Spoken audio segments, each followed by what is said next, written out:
ശമൂവേലിന്റെ ഒന്നും രണ്ടും പുസ്തകങ്ങൾ. നമ്മൾ ഇന്ന് വായിക്കുന്ന ബൈബിളിൽ അവ രണ്ട് വ്യത്യസ്ത പുസ്തകങ്ങളാണ്. എന്നാൽ ആ വിഭജനം ചുരുളുകളുടെ വലിപ്പം കൊണ്ടാണ്. ഇത് യഥാർത്ഥത്തിൽ ഒറ്റ കഥയായിട്ടാണ് എഴുതിയിരിക്കുന്നത്. ഇപ്പോൾ ശമൂവേലിന്റെ ഒന്നാമത്തെ പുസ്തകമാണ് ഈ വീഡിയോയിലൂടെ നോക്കുവാൻ പോകുന്നത്. അങ്ങനെ ഇസ്രായേൽ മിസ്രൈമിന്റെ അടിമത്തത്തിൽ നിന്ന് മോചിക്കപ്പെട്ടതിനു ശേഷം അവർ സീനായി മലയിൽ വെച്ച് ദൈവവുമായി ഒരു ഉടമ്പടി ചെയ്തു. അവസാനം അവർ വാഗ്ദത്ത ദേശത്ത് എത്തിച്ചേർന്നു. അവിടെ ഇസ്രായേൽ ദൈവത്തോട് വിശ്വസ്തരായിരിക്കുകയും ഉടമ്പടി കൽപ്പനകൾ അനുസരിക്കുകയും ചെയ്യണമായിരുന്നു. ശമൂവേലിന്റെ പുസ്തകത്തിനു മുമ്പ് ഇസ്രായേൽ എപ്രകാരമാണ് തങ്ങളുടെ ദൗത്യത്തിൽ വല്ലാതെ പരാജയപ്പെട്ടതെന്ന് ന്യായാധിപന്മാർ കാണിച്ചു തന്നു. അത് ധാർമ്മികമായി വഷളായിരുന്ന ഒരു കാലഘട്ടമായിരുന്നു. അത് ജ്ഞാനികളും വിശ്വസ്തരുമായ നേതാക്കന്മാർ ഇസ്രായേലിന് ആവശ്യമാണെന്ന് കാണിച്ചു. ശമൂവേലിന്റെ പുസ്തകം ആ ആവശ്യത്തിന്മേലുള്ള ഒരു മറുപടിയാണ്. ശമൂവേൽ പുസ്തകത്തിന്റെ കഥ കേന്ദ്രീകരിക്കുന്നത് 3 പ്രധാന കഥാപാത്രങ്ങളെയാണ്. ശമൂവേൽ പ്രവാചകൻ, അങ്ങനെയാണ് പുസ്തകത്തിന് ആ പേര് ലഭിക്കുന്നത്. പിന്നീട് ശൗൽ രാജാവ്, ശേഷം ദാവീദ് രാജാവ്. അവർ 3 പേരും ഇസ്രായേലിനെ ന്യായാധിപന്മാർ ഭരിച്ചിരുന്ന ഒരു കൂട്ടം ഗോത്രങ്ങളിൽ നിന്നും യെരുശലേമിൽ ദാവീദ് രാജാവ് ഭരിക്കുന്ന ഒരു ഏകീകൃത രാജ്യമാക്കി മാറ്റി. ഈ 3 കഥാപാത്രങ്ങളുടെയും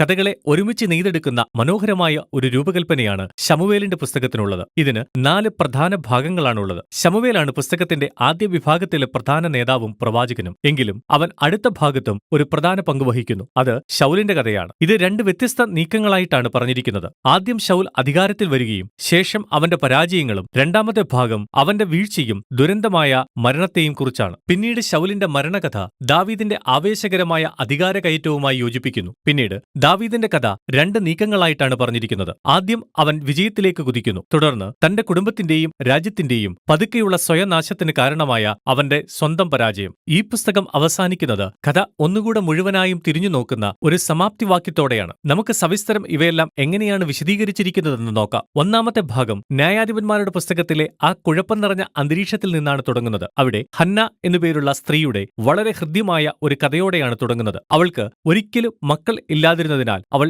വളരെ ഭാരപ്പെട്ടാണിരുന്നത്. എന്നാൽ ദൈവത്തിന്റെ കൃപയാൽ അവൾക്ക് ഒരു പുത്രനെ ലഭിച്ചു. അവന്റെ പേരാണ് ശമൂവേൽ. അങ്ങനെ വളരെ ആനന്ദത്തോടെ അവൾ 2-ാം അധ്യായത്തിൽ ഈ നല്ല ഒരു പാട്ട് പാടുന്നു. ആ പാട്ട് ദൈവം എപ്രകാരമാണ് നിഗളികളോട് എതിർത്ത് താഴ്മയുള്ളവനെ ഉയർത്തുന്നത് എന്നതിനെക്കുറിച്ചാണ്. മനുഷ്യന്റെ ദുരന്തങ്ങളുടെയും തിന്മയുടെയും നടുവിലും ദൈവം തന്റെ ഉദ്ദേശ്യങ്ങളെ ചരിത്രത്തിൽ പ്രവർത്തിക്കുന്നതിനെക്കുറിച്ചും പറയുന്നു. മാത്രമല്ല, എപ്രകാരമാണ് ദൈവം ഒരു അഭിഷിക്ത രാജാവിനെ തന്റെ ജനങ്ങൾക്കു വേണ്ടി ഒരു ദിവസം എഴുന്നേൽപ്പിക്കുമെന്നതിനെയും കുറിച്ചാണ്. ഇപ്പോൾ ഹന്നയുടെ കാവ്യം പുസ്തകത്തിന്റെ ആരംഭത്തിൽ തന്നെ കൊടുത്തിരിക്കുന്നത് കഥയിൽ ഉടനീളം വരുന്ന ഈ മുഖ്യ വിഷയങ്ങളെ പരിചയപ്പെടുത്തി തരുവാനാണ്. ഈ അടുത്ത ഒരെണ്ണം പോലെ ശമൂവേൽ വളർന്ന് ഇസ്രായേൽ ജനത്തിനു വേണ്ടി ഒരു വലിയ പ്രവാചകനും നേതാവും ആയിത്തീരുന്നു. അതേസമയം ഫെലിസ്ത്യർ അധികാരത്തിൽ വരികയും ഇസ്രായേലിന്റെ ബദ്ധശത്രുക്കൾ ആയിത്തീരുകയും ചെയ്തു. അങ്ങനെ ഒരു നിർണായകമായ യുദ്ധത്തിൽ ഇസ്രായേൽ അഹങ്കാരമുള്ളവരായിത്തീരുകയും ദൈവത്തോട് പ്രാർത്ഥിക്കുന്നതിനു പകരം സാക്ഷ്യപെട്ടകത്തെ ഒരു വിജയസ്മാരകം പോലെ എടുത്ത് ചുറ്റി നടന്നു. അത് തങ്ങൾക്ക് വിജയം നൽകുമെന്ന് അവർ കരുതി. അങ്ങനെ അവരുടെ അഹങ്കാരം കാരണം ദൈവം ഇസ്രായേലിനെ യുദ്ധത്തിൽ പരാജയപ്പെടുത്തുവാൻ അനുവദിക്കുകയും പെട്ടകം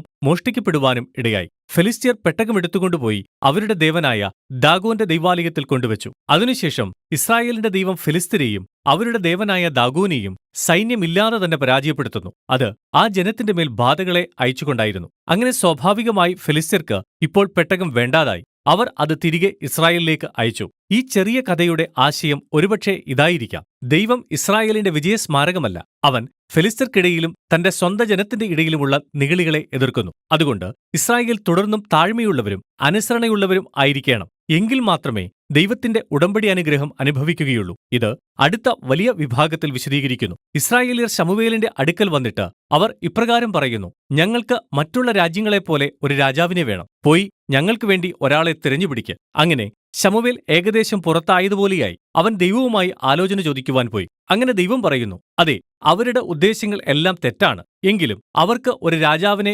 വേണമെന്നാണെങ്കിൽ ഒരാളെ അവർക്ക് നൽകുക. അങ്ങനെ ഒരു വ്യക്തിയെ നമുക്ക് പരിചയപ്പെടുത്തി തരുന്നു. അതാണ് ശൗൽ. ശൗലിന്റെ ഒരു വ്യക്തിത്വം ഒരു ദുരന്തം തന്നെയായിരുന്നു. കാരണം അവൻ ആരംഭിക്കുന്നത് നിറയെ വാഗ്ദത്തങ്ങളോടെയാണ്. അവൻ ഉയരമുള്ളവനും വളരെ സുന്ദരനും ആയിരുന്നു. ഒരു രാജാവായിരിക്കുവാൻ എല്ലാം തികഞ്ഞ സ്ഥാനാർത്ഥിയായിരുന്നു അവൻ. എന്നാൽ അവന്റെ സ്വഭാവത്തിൽ ആഴമേറിയ ന്യൂനതകൾ ഉള്ളതായിരുന്നു. സത്യസന്ധനല്ലാത്തവനായിരുന്നു. അവന് ആത്മാർത്ഥതയില്ലായിരുന്നു. സ്വന്തം തെറ്റുകൾ അംഗീകരിക്കുവാൻ കഴിവില്ലാത്ത ആളാണെന്ന് തോന്നുന്നു. അതുകൊണ്ട് ഈ ന്യൂനതകളൊക്കെ അവന്റെ വീഴ്ചയ്ക്ക് കാരണമായി തീർന്നു. ആരംഭത്തിൽ അവൻ ചില യുദ്ധങ്ങൾ ജയിച്ചിരുന്നു. എന്നാൽ അവന്റെ ന്യൂനതകൾ വളരെ വ്യക്തമാകുകയും അവസാനം അവൻ ഒട്ടും ഭയമില്ലാതെ ദൈവത്തിന്റെ കൽപ്പനകളെ ത്യജിച്ച് തന്നെത്താൻ അയോഗ്യനാക്കി തീർത്തു. അങ്ങനെ വയസ്സനായ ശമൂവേൽ വീണ്ടും ശൗലിനെയും ഇസ്രായേലിനെയും അഭിമുഖീകരിക്കുന്നു. താഴ്മയുള്ളതും വിശ്വസ്തനുമായ ഒരു രാജാവിൽ നിന്നു മാത്രമേ അവർക്ക് പ്രയോജനം ലഭിക്കൂവെന്ന് അവൻ അവർക്ക് മുന്നറിയിപ്പ് നൽകിയിരുന്നു. അല്ലെങ്കിൽ ഇസ്രായേലിന്റെ രാജാക്കന്മാർ നാശം വരുത്തും. അതിനാൽ ദൈവം ഒരു പുതിയ പുതിയ രാജാവിനെ അവനു പകരമായി എഴുന്നേൽപ്പിക്കുമെന്ന് അവൻ ശൗലിനെ അറിയിക്കുന്നു. അങ്ങനെ ശൗലിന്റെ പതനം ആരംഭിക്കുന്നു. അതേസമയം ഇതിനെല്ലാം പിന്നിൽ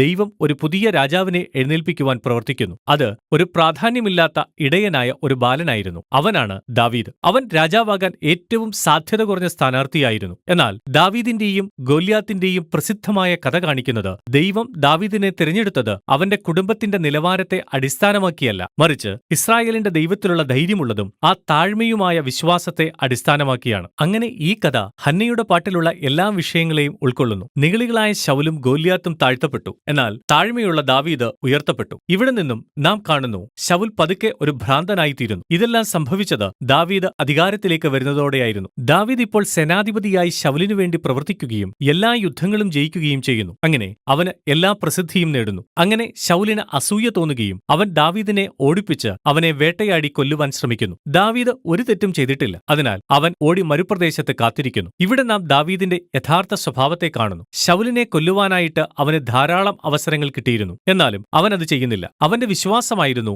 ശൗലിന്റെ തിന്മയുടെ നടുവിലും ദൈവം ഒരു രാജാവിനെ തന്റെ ജനത്തിനു വേണ്ടി എഴുന്നേൽപ്പിക്കുമെന്ന്. ഇവിടെ രസകരമായ കാര്യം എന്തെന്നാൽ നിങ്ങൾ സങ്കീർത്തനങ്ങളിൽ കാണുന്ന ദാവീദിന്റെ പല പാട്ടുകളും അവന്റെ ഈ കാലഘട്ടത്തോട് അനുബന്ധിച്ചിരുന്നതായിരുന്നു. അവയെല്ലാം വിശ്വാസത്തിന്റെ അതേ മനോഭാവമാണ് പ്രകടമാക്കുന്നത്. പുസ്തകത്തിന്റെ ഈ ഭാഗം അവസാനിക്കുന്നത് ശൗലിന്റെ ഭയാനകരമായ മരണത്തോടുകൂടിയാണ്. അത് ഫെലിസ്ത്യരുമായി ഒരു യുദ്ധം പരാജയപ്പെട്ടതിനു ശേഷമായിരുന്നു. 1 ശമൂവേലിന്റെ പുസ്തകം ബൈബിളിൽ എവിടെയും കാണുന്ന ചില സങ്കീർണമായതും എല്ലാവരാലും അറിയപ്പെടുന്നതുമായ ചില കഥകളാണ് ഇതിൽ പറഞ്ഞിരിക്കുന്നത്. ശൗൽ, ദാവീദ് എന്നീ കഥാപാത്രങ്ങളെ നമ്മുടെ യഥാർത്ഥ ജീവിത സാഹചര്യങ്ങളുമായിട്ടാണ് വർണ്ണിച്ചിരിക്കുന്നത്. ലേഖകൻ അവയെ വ്യക്തിപഠനങ്ങളായി മുന്നോട്ട് വയ്ക്കുന്നു. അങ്ങനെ അവയിൽ നിങ്ങളെ തന്നെ കണ്ടെത്തുവാൻ നിങ്ങൾക്ക് കഴിയും. ശൗലിന്റെ കഥയിൽ നാം ഒരു മുന്നറിയിപ്പ് കാണുന്നു. നാം നമ്മുടെ സ്വഭാവ ന്യൂനതകളെ ശോധന ചെയ്യേണ്ടത് വളരെ അത്യാവശ്യമുള്ളതാണ്. അവ എങ്ങനെയാണ് നമ്മളെയും മറ്റുള്ളവരെയും നശിപ്പിക്കുന്നതെന്നും ശ്രദ്ധിക്കേണ്ടതാണ്. ദൈവത്തിന്റെ സഹായത്തോടെ നാം നമ്മളെ തന്നെ താഴ്ത്തുകയും നമ്മുടെ ജീവിതത്തിന്റെ ഇരുണ്ട വശത്തെ കൈകാര്യം ചെയ്യുകയും വേണം. അങ്ങനെയെങ്കിൽ ശൗലിന്റെ കഥ